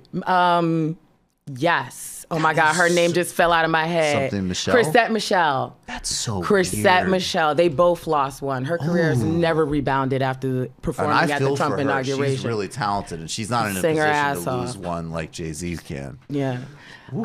So I think he's lost a lot in this current. So then let's actually play it like a capitalist mercenary for a second. What then? Didn't the NFL just lost one because the whole currency they're trying to buy evaporated in that one statement, right? I don't know if they lose in this case though. Like they've already lost as much as they were going to lose. You know, right. So they're not going to see any more attrition from this. I think people are going to stand on their morals. Like, even if I wanted to watch an NFL game again, I can't now. You know, like it's distasteful. Like I have a bad taste in my mouth when I think about football at this point, and this has furthered it for me and for a lot of people, which is part of the reason why I didn't want to have an opinion, because I was like, I'm not going to watch this sport anyways. Like, I'm not gonna watch the game. I'm not gonna watch the halftime show. I'm not gonna watch this free Meek Mill and Meghan Trainor concert. Like, I'm not watching any of that because I'm completely turned off by the brand that is the NFL. And they were hoping that they would win back folks like me. And you can't when you're pretty much Bill Cosbying out here telling people to pick up their pants. Yeah, I was going to say, old school, Bill Cosby used to mean something different. Right. Jay-Z was doing that Bill Cosby. Right, Just to be clear. Perhaps you reach a certain level in your entertainment career, or you attain a certain amount of money and you just go Bill Cosby. I don't know, pick up your pants. I mean that Bill Cosby. The pick up your pants and stop listening to rap music, Bill Cosby. Not that one. But doesn't this also, to me, like, and again, this is the relative. So I actually, I mean, this is part of the ethos of this show, right? Is that, look, there's no doubt we need to, in my view, we got to graduate from capitalism. We need to dismantle these structures. If we don't, there's a huge amount of human suffering, including the human suffering of different racial structures, and racism is implicated by it. And then there's also the class structure. There's also the viability of life on Earth structure. Capitalism and Earth's limits are in a collision course. And that's not something that can be negotiated. Right. But, and then on the other hand, I've definitely been in spaces and had conversations where and even done some work where it's like, there's no question that, especially while we're playing this game, all of these companies and organizations and who's in the room and who's making decisions and who's having input need to be radically changed, because it does have a serious impact on people's lives day in and day out. And there's no contradiction in my mind between that dialectic. They're both true. However, in the age of Trump of 2019, and even coming out of, I think, a fuller reality of what the Obama era was on a policy level, the collapse of home wealth, all of these other things. Yep. When Jay-Z comes out, and this is actually, I'm not even, because you could find, Jay-Z happens to be the best representation of this because he's the most successful. There's lyrics that could be reflected on this in Nas or whoever. It's a certain generation that correlated, and I think there's differences. I think Nas does have more political sophistication, but regardless, they correlated images and rhetoric of liberation. And Jay-Z, most explicitly, has actually said, like, when he showed up at Occupy Wall Street, his big contribution was to try to flip a T-shirt. None of the proceeds went to supporting Occupy Wall Street. Someone questioned him about it. He said, when people see me on stage, that is a form of liberation, to paraphrase. That's what he said. That's done. I guess what I'm trying to say is, I feel like that I'm not even making a normative critique. I'm trying to say, like, what is the salience of that in today's world? Like, don't we literally have to do better than that? I mean, yes. Yeah, right? Is that a rhetorical question? Yes, well, no, in order for us to progress. On just even like the area where it's like, he, as a tastemaker and as a trend maker, he's not here anymore. Okay, so the other thing that happens when I hear Jay-Z say these things is I have to remember that people forget that Black people are capitalists, right? Indeed. We just haven't had access. So when you think about there's a huge high rates of inequality inside the Black community. Absolutely, right? But I can't remember who commented on it. It was like maybe it was a source. I don't know. I read weird things. But someone started. Weird. I mean, but you know, they started by saying the Jay-Z of Marcy Projects is no more. And, you know, in reference to this. And I'm like, no, that's the same Jay-Z. Right? Because the Jay-Z who walked out of his project building to hold down the block and sell crack was trying to make money the way that he had access to make money. And he raps about that. He's always rapped about that. So I always know him to be a capitalist. Like, that is what so many fans in the streets are inspired by. Like, that desire to think like a business, to see business deals that other people don't see. So I think in order for us to move forward, the hip hop community and anyone who is influenced by Jay-Z, I think we're gonna have to dismantle our understanding of money. You know, like our relation to money and how we make money and, you know, how money benefits certain people. And, you know, as me, someone who works in media in these major cable brands, I see millions of dollars every day. I touch millions of dollars. I manage millions of dollars of other people's money. But there are so many times that I don't have a voice at that table that I'm sitting at. And I didn't know that I didn't have a voice. I was just happy to be there. I was just like, oh, I'm here, I'm in the room. And then I realized I have no decision-making power. And I'm making things that people are watching and influenced by, but yet I can't tell anybody that that's wrong. Don't say that. You know, like, so for me, because that's where I am as a person, when I see Jay-Z, I have to think about myself, right? Because I want to do better. So I'm like, well, do I think like that? Is that how I'm leading my life and my career?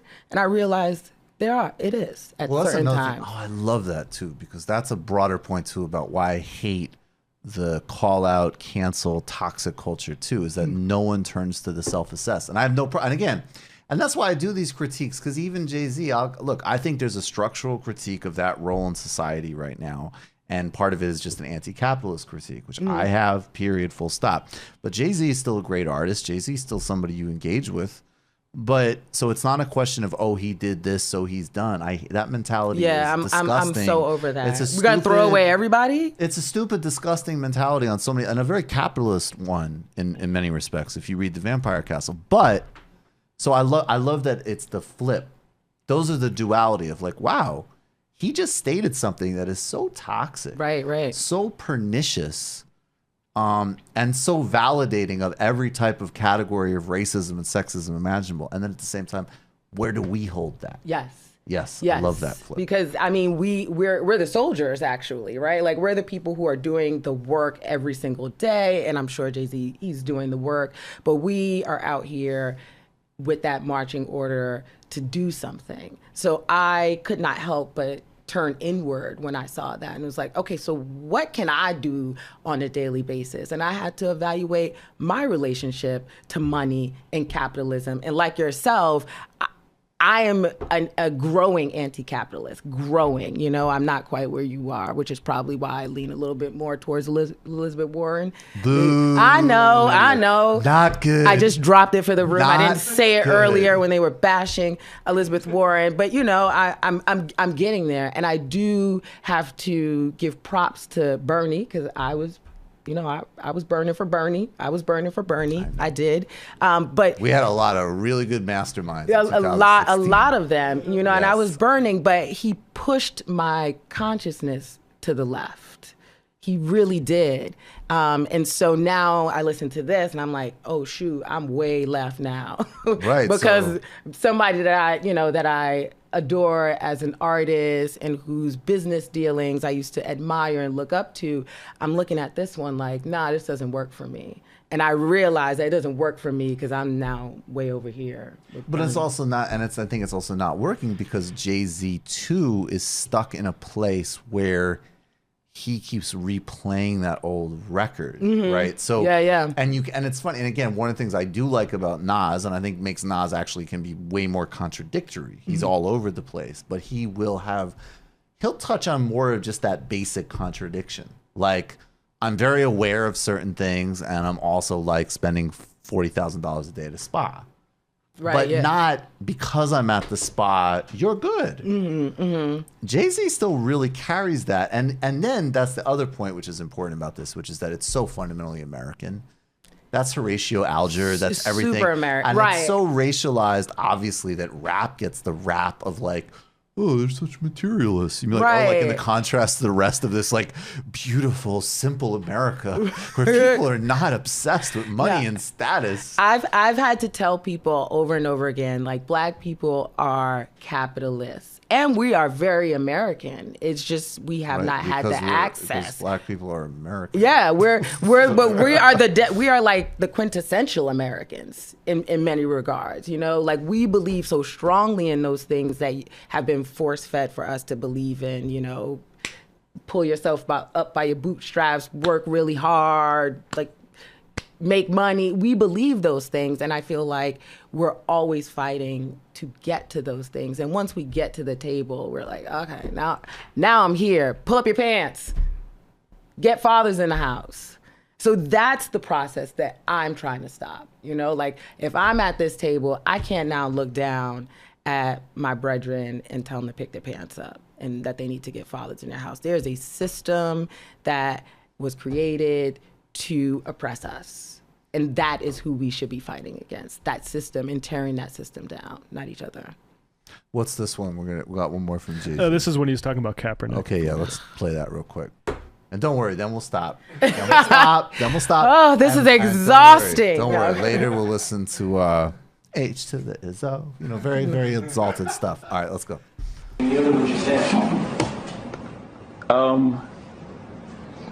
Okay, I think we passed kneeling. Yeah, I think it's time to go into actionable items. I think everyone knows what the issue is. Who taught him that? And we're done with that. Everyone knows what you know what the issue is? You know why we were kneeling? Okay, do you know the issue? Yeah, do you know the issue? Yes? We all know the issue now. Okay, next. Where are we moving on next? And I'm not, again, so to be clear for the room, I'm not minimizing that part of it because that has to happen. That's a necessary part of the process. But now we all know what's going on. What are we going to do? How are we going to stop? Because the kneeling was not about a job. It was about injustice. Let me bring attention to injustice. Everyone's saying, how are you going forward? And Cap doesn't have a job. This wasn't about him having a job. Ooh, I feel like a lot of it is about him being totally like blackballed by the league. Yeah. I mean, I think that's like a concrete manifestation of everything we're talking about. Oh, I mean, we started kneeling against police brutality, and then we got to this point where he's being blackballed because he was kneeling against police brutality. So we can't get past that. And we absolutely can't get past that. A large part of the NFL watching public thinks it's about disrespecting the troops too. And the flag, yes. Right. Because of the lies that people like Trump told. So he should actually say, first, we have to correct a misperception that this is about hating America. This is about our safety and well-being. Mm-hmm. And then thirdly, my first, maybe even first, my first job even being in this room is to get Colin Kaepernick back in it.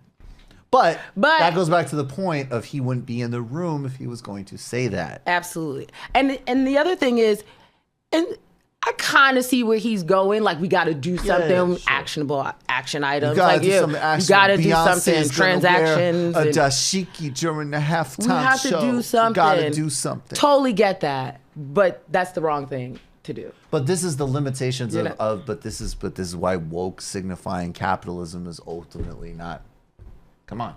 It doesn't work. It's not policy. It's not power. It's not money. It's not things. And then ultimately, when you can't touch those things, I think you do have to fall back to tropes, right? Like, well, nothing's in play, so I don't know, dads. Where are the dads at? I mean, is this yes, that is a trope, but I think he just fell back to making money the best way he knew how. Which is also a trope. Yeah, true, okay. Can you tell us for a few minutes what's happening in Newark? Newark. First of all, shout outs to those protesters who were out there at the VMAs, because I would never have known that 4 miles away, our little sister city to the west of us, Newark, New Jersey, had been suffering through a water crisis that has been recorded and documented since 2015. Like, I had no idea. No idea. Totally ashamed of myself. A lot of Flint people. is everywhere. Flint is everywhere, but just right across. And right across. The river from a city that I love New York City water. When I travel away from here, I tell people how much I miss drinking the water. I talk about this a lot. You can look on my Twitter timeline and you can see. I've heard it and I've seen it. I'm always talking about my love for New York City water, and to think that our sister city right across the river is suffering because they cannot drink the water out of their tap because of elevated lead and carcinogens. Like, that really blew me. But thank you to those protesters. You guys really brought awareness that was much needed. But the thing that also came to mind is how often the joke, it's Infrastructure Week, comes up with pundits. Right. Trump says it's Infrastructure Week again. Ha ha, it's not Infrastructure Week. I'm like, no, it needs to be Infrastructure Week. Like, this is not a joke, okay? And when we say infrastructure, we're not just talking about our airports, because we know that's important to him, and our railroads. We're talking about water. Like, your basic human, like, that is a God-given right for you to have water, because I need that to survive. And so, like, Infrastructure Week being a joke, like, I need that to be done, because if it's not Newark or Flint, it's some other marginalized, oppressed, Black, brown, poor community where their kids are being poisoned by lead. I mean, Flint, Newark, and then like Appalachia. Right, that exactly. is the pattern. That's the pattern. I'm like, it's probably Gary, Indiana, and somewhere in Texas, Alabama, definitely Alabama, Mississippi, Native American reservations. Yes. There has to be lists and lists of our communities that are being poisoned through their water pipes. And the joke of it's Infrastructure Week is not funny. We have to figure out how to fix these pipes. Like, I don't have a plan. I don't know. I'm not a politician. But I just want to bring awareness. So in Newark, basically, the state has known there's been a problem since at least 2015. Yes. There's lead in the water. The mayor has now lead from the pipes. The pipes are old, and they're leaking lead into the water. And they did come up with a plan to control that leakage. I don't know if they were pumping the pipes with some sort of other chemical, some super safe chemical, right? Right. And the mayor is distributing bottled water. Yeah. One note on the sort of broadness of this is I remember when the Flint stuff was going on, they were talking about how all these pipes were basically put down in the massive infrastructure works of the New Deal, and those pipes last around 70, 80 years. So just around the entire country, you're going to see this come up more and more. Right. And then there's going to be places that aren't upgraded, like Newark, because of the distributional realities of capitalism and where we live. So, and Mayor Baraka, who was supposed to be the anecdote, coming off of Cory Booker as a community leader, as someone who came out of the union movement, I believe, whose father was Amiri Baraka. He's been... Well, I mean, what's his response? Well, his community feels like they were lied to. Like he downplayed. He might have downplayed. Yeah, downplayed the severity of this and has allowed it to progress. I know that the state has stepped in at some points, and they have done a bond program to get these pipes upgraded and some relief so that homeowners don't feel the brunt of the money that's needed in order to upgrade their pipes. But it's now gotten to a place where they have to distribute water. So it has not gotten better at all since 2015. They have to distribute bottled water. They have to distribute bottled water. Babies and pregnant women and the elderly and the sick cannot turn their tap water on. And, we've talked about this, because of Flint, but think about all the things that your tap water touches every day. You have to cook with it. You wash your hands with it. You brush your teeth with it. So there's things that bottled water can't even cover, or there's just not enough bottled water for how you interact with water on a daily basis. And Newark is a poor community for, when you look at our poverty scales, like it is. So how are these people going to be able to afford bottled water to do everything that they need every single day? I'm just thinking about the financial implications for that community that's already distressed. And they're already not getting funds for upgrading just basic needs in Newark. So I'm mad. Yeah, well, I also just want to put, it's disgusting, and it's something that we should focus all of our attention. I agree with you, and particularly regionally, and particularly the disparity between New York and Newark. But I also just want to put on the table, because Cory Booker is just a cornball. And poor Cory. I'm sorry. I mean, I agree, but I just always feel bad. Like, he just reminds me of dudes I went to high school with. Wow. See, the reason that I don't feel bad is because, and actually I'm willing to say, like, you know what, probably as a human being, he's probably a more decent human being than a lot of people in office, whatever. But you have the scale of systems problems in Newark because of deindustrialization, because of capitalism, because of racism. You had a guy who built a whole national brand. The only reason we know who Cory Booker is, the only reason he's running for president, is because he got a bunch of money from some of the most predatory industries and people in the United States. Wall Street and Silicon Valley and Big Pharma. But it started a lot with Silicon Valley and hedge funds to go into Newark, and then Mark Zuckerberg and Facebook to fiddle with the schools, to attack the teachers' unions, to come up with a whole bunch of nonsense and schemes. Now that we all know from all of the research, even the Bill Gates Foundation's like, oh, actually terrorizing teachers doesn't work. And the whole time when he had his charisma and his capacity to foreground his city in national consciousness, he bailed on it. He barely talks about it now that he's a national figure. Right. And when he did it, not a damn word about not having another generation of people poisoned by lead, but harass the teachers union with a Betsy DeVos agenda. And that is why, even though he's a nice, silly cornball or whatever, it's malignant politics. And him and Chris Christie, because Chris Christie was the partner in that, have a lot to answer for. What shocks me, because in all of this, I totally forgot about Cory Booker, but absolutely. And I can't believe that every time they bring up Infrastructure Week, he's not on the floor advocating for an infrastructure package. He's got all this stuff you love to tell us how you live in the projects in Newark. So you mean to tell me that apartment that you lived in, when you turn the water on, you could not drink that water? He probably bathed in Fiji. Right. Come on, stop it. He had bottles of Fiji delivered to him, but why wouldn't you use that on the floor? Like, I don't understand that. Well, I mean, I do understand that. It's not. Maybe it's less exciting. Maybe it's less Instagrammable. Well, you know what? The babies can't drink water out of the tap, and mamas can't use it to make their bottles and their formulas, and that's really sad. So he can't get my vote. I mean, he wasn't gonna get my vote, but he definitely can't get my vote. We're gonna get you to Bernie. You're gonna get me, Bernie? Yeah, okay. Definitely. Well, if anybody asks me why I can't vote for Cory Booker, I'm gonna say because I didn't know that Newark had a water crisis. Boom. Thank you. A lot of people are gonna know who the great Artesia is. You can, of course, find all of your social media info. Yes. People are gonna get a bunch of new Twitter followers out of this. I know. Thank you to all my new Twitter followers. I promise that I'm gonna engage a little more with you folks. Oh, you don't have to engage with them. I want to engage. Your fans are a little crazy. I love them. They're awesome. I mean, passionate. crazy good. I can feel your passion with every reply. No, it's an amazing community of people. I've talked to you about what an honor it is to have that community. You're going to hang out with us for the post game. I am. Guys, we have to talk about the elections. There's 3 important elections in Latin America this fall. We talked about Argentina.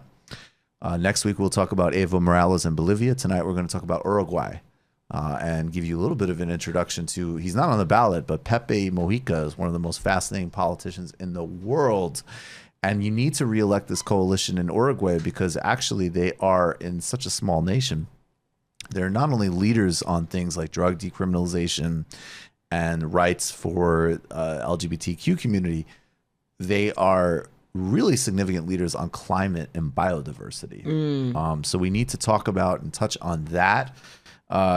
More on Brexit. Bernie Sanders coming through on Kashmir as he does on everything that other candidates won't touch. You know what? I give and take. So Hassan Minhaj, a couple of weeks ago, I needed to do a segment because he said some utter trash about Lula. And a lot of people were saying, yeah, God, don't make fun of Hasan Minhaj. By the way, first of all, people need to like, it's really okay if your favorite variety show comedian has been critiqued. The world will continue. They will have their shows. This is not lead in the water in Newark, people. But I just want to say, in keeping with my ethos, that, unless it's, David Koch or Donald Trump or Bolsonaro, everybody can get some credit. And Hasan Minhaj, woo, did he come through with an amazing interview with Justin Trudeau. We're going to give him some props. Oh, I should have said, this is my bad. The Jay-Z segment was the bad of this week, unless we come up with another bad for the post game. Anyways, there's a ton to get to. And of course, we're starting right out of the gate with the great Ben Burgess. He's debunking the genius creator myth. We've got your questions. We've got a whole bunch of stuff to get to. Guys, we need to get to 3,000 patrons. That's the next goal. We need to hit that over the fall. And we need to get to 100,000 subscribers in YouTube. When we get to 100,000 subscribers in YouTube, my understanding is that the whole algorithm shifts. I was just on Zero Books with Doug Lane. Check it out. Subscribe to Woke Bros on the Bomb feed. And coming up interviews, I'm going to actually be on Jesse Ventura's show talking about Lula on RT. And I'm going to be on Professor Richard Wolf's show, Economic Update, this month as well. And I think actually returning to the Hill soon. You'll get all of those updates. Tomorrow for patrons, you get the info on the Philly Live show. See you in the postgame, everybody. Thanks.